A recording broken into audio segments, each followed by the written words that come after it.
Hello students, welcome back to cos logs.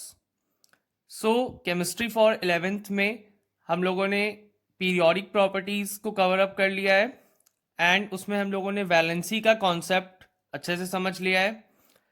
सो उसका link I am providing in description and from today we are starting a new chapter that is chemical bonding. So chemical bonding मतलब chemistry में bonding. अब chemical ही क्या, इस जालिम दुनिया में मोस्ट ऑफ ह्यूमन बॉन्डिंग ही किसी मतलब से ही होती है। सो ठीक वैसे ही केमिस्ट्री में भी जो हमारे एलिमेंट्स होते हैं उनके डिफरेंट एटम्स जब भी बॉन्डिंग में पार्टिसिपेट कर रहे हैं तो उनका एक मतलब ही है, और वो मतलब क्या है? They want to complete their octet और ड्यूप्लेट।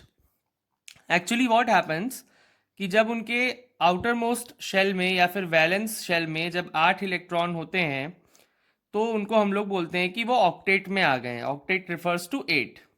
या फिर कोई छोटे अगर हम एलिमेंट्स कंसिडर करें जैसे हाइड्रोजन, लिथियम, तो इसमें डुप्लेट कंप्लीट हो पाती है। ये रेयर होते हैं थोड़े। सो इनमें 2 इलेक्ट्रॉन आ पाते हैं। सो इनको हम लोग नोबल गैस कॉन्फ़िगरेशन भी बोलते हैं। तो हर एटम चाहता है कि उसकी एक नोबल गैस कॉन्फ़िगरेशन बन जाए जिससे कि वो स्टेबल रहे। So basically to seek stability what they do, they participate in bonding. ठीक वैसे ही जैसे ह्यूमंस करते हैं। Most of the bondings are like कुछ ना कुछ मतलब से ही जुड़ती है वो। सो atoms of different elements take part in bonding in order to complete their octet और duplet, जैसा कि हम लोगों ने डिस्कस किया।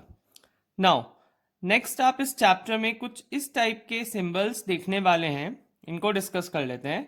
जैसे मैंने यहाँ पे कुछ सैंपल के लिए बनाया हुआ है कार्बन, ऑक्सीजन और सोडियम का।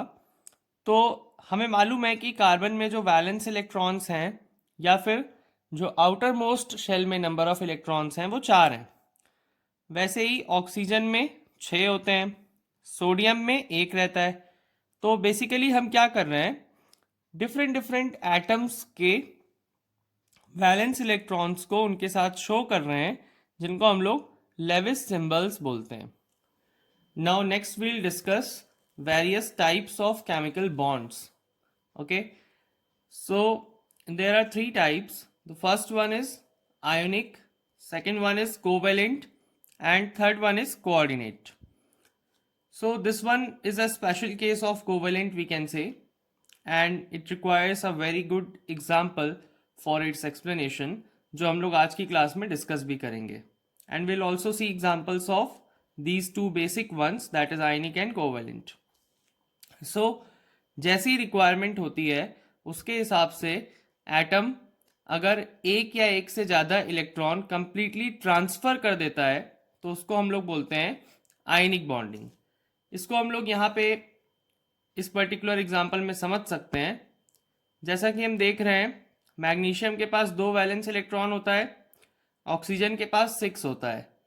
सो ऑक्सीजन को अपना ऑक्टेट कंप्लीट करने के लिए ये 2 इलेक्ट्रॉन अगर मैग्नीशियम दे देता है तो मैग्नीशियम के पास इससे प्रीवियस वाले शेल में ऑक्टेट कंप्लीट हो जाएगी।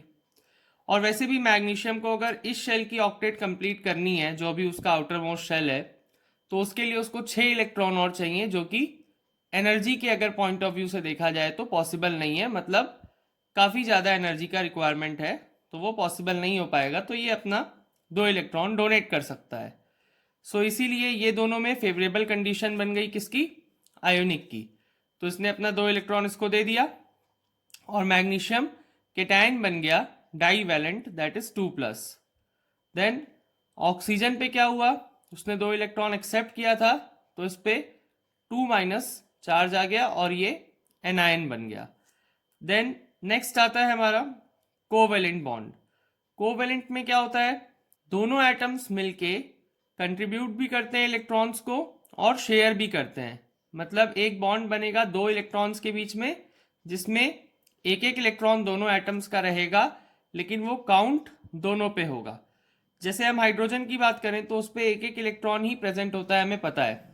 But hydrogen tries to complete its duplet. So hydrogen ने क्या किया, वो वाला अपना एक एक इलेक्ट्रॉन म्यूचुअली कंट्रीब्यूट कर लिया और फिर वो दोनों में काउंट भी होगा। सो ये यहाँ पे शेयर्ड पेयर हो गया और ये हमारा कोवेलेंट बॉन्ड बन गया। तो अब ये जो दो इलेक्ट्रॉन है ये इसमें भी काउंट होता है और इसमें भी, तो दोनों की ड्यूप्लेट कंप्लीट हो गई। Now next, this one is very interesting. इसमें क्या होता है, केवल एक ही एटम कंट्रीब्यूट करता है लेकिन काउंट दोनों में होते हैं वो इलेक्ट्रॉन्स। मतलब जो दो इलेक्ट्रॉन्स हैं बॉन्ड वाले वो एक ही एटम के हैं बट काउंट दोनों में हो रहे हैं। सो इस पर्टिकुलर बॉन्डिंग का तो एक बहुत बढ़िया एग्जाम्पल मुझे याद आ रहा है, रिलेटेड है कॉलेज के ग्रुप प्रोजेक्ट से। तो उसमें क्या होता है, suppose 4 or 5 students are there and they have to submit a project regarding some topic. So उसमें क्या है कि एक ही पर्टिकुलर पर्सन ऐसा होता है जो एक्टिवली चीज़ों को बनाता है, सारी चीज़ क्रिएट करता है, बट उसका जो क्रेडिट है वो सारे ही बच्चे शेयर करते हैं। सो वैसे ही कोऑर्डिनेट बॉन्ड्स में क्या होता है, एक एटम के ही दोनों इलेक्ट्रॉन है बट वो काउंट दोनों एटम्स में होते हैं, मतलब दोनों लोगों में शेयरिंग हुई है उसकी। सो इसको हम एक बहुत अच्छे एग्जाम्पल से समझ लेते हैं। We have considered example of ammonium ion and it gets formed जब अमोनिया रिएक्ट करता है HCl के साथ। एंड अकॉर्डिंग टू मी ये बहुत अच्छा एग्जाम्पल है कोऑर्डिनेट बॉन्ड को समझने के लिए। सो स्टार्ट करते हैं। सो यहाँ पे हमने अमोनिया का NH3 स्ट्रक्चर कंसिडर किया हुआ है, जिसमें हम देख सकते हैं ये जो ब्लू वाले डॉट्स हैं ये 5 अमोनिया के वैलेंस इलेक्ट्रॉन्स को रिप्रेजेंट कर रहे हैं और हाइड्रोजन के जो रेड वाले डॉट्स हैं ये उसका एक एक इलेक्ट्रॉन है। तो यहाँ पे ये अमोनिया का एक स्टेबल स्ट्रक्चर है। देन ये हो गया हमारा HCl का। सो HCl का स्ट्रक्चर कैसे बनता है, इसमें एक इलेक्ट्रॉन का कंप्लीट ट्रांसफर हो जाता है क्लोरीन से हाइड्रोजन पे और आयनिक बॉन्ड बनता है। यहाँ पे नाइट्रोजन के साथ 3 हाइड्रोजन कोवेलेंट बॉन्ड में प्रेजेंट होते हैं। नाउ फर्दर होता क्या है, जब NH4 आयन का फॉर्मेशन होता है तो ये वाले जो दो इलेक्ट्रॉन्स थे नाइट्रोजन के जो किसी के साथ बॉन्डेड नहीं थे, इस पे हाइड्रोजन आ जाता है। ये यहाँ पे हाइड्रोजन आ गया।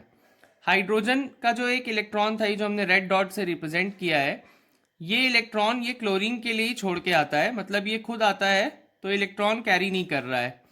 सो हाइड्रोजन को दोनों इलेक्ट्रॉन किसके मिले, नाइट्रोजन के मिले। मतलब अब ये जो दो इलेक्ट्रॉन है ये हाइड्रोजन में भी काउंट होगा उसकी डुप्लेट कंप्लीट करने के लिए और नाइट्रोजन में तो हो ही रहा है। सो मतलब ये हमारा कौन सा वाला केस हो गया, कोऑर्डिनेट बॉन्ड वाला केस हो गया, जिसमें हाइड्रोजन ऐसा बच्चा है जिसने कुछ भी काम नहीं किया लेकिन प्रोजेक्ट का क्रेडिट तो ले ही लिया है। और जो हाइड्रोजन का ये जो रेड डॉट वाला हम एक इलेक्ट्रॉन शो कर रहे थे वो उसने यहाँ पे क्लोरीन के लिए छोड़ दिया और ये Cl- आयन बन गया और ये NH4+ हमारा बन गया, जिसमें कि एक बॉन्ड कौन सा है यहाँ पे, कोऑर्डिनेट बॉन्ड है। एंड इसके बारे में हम लोग अपकमिंग वीडियोस में और भी डिस्कस करने वाले हैं, ये एक इम्पॉर्टेंट टॉपिक है। And rest of the chapter will continue in next classes.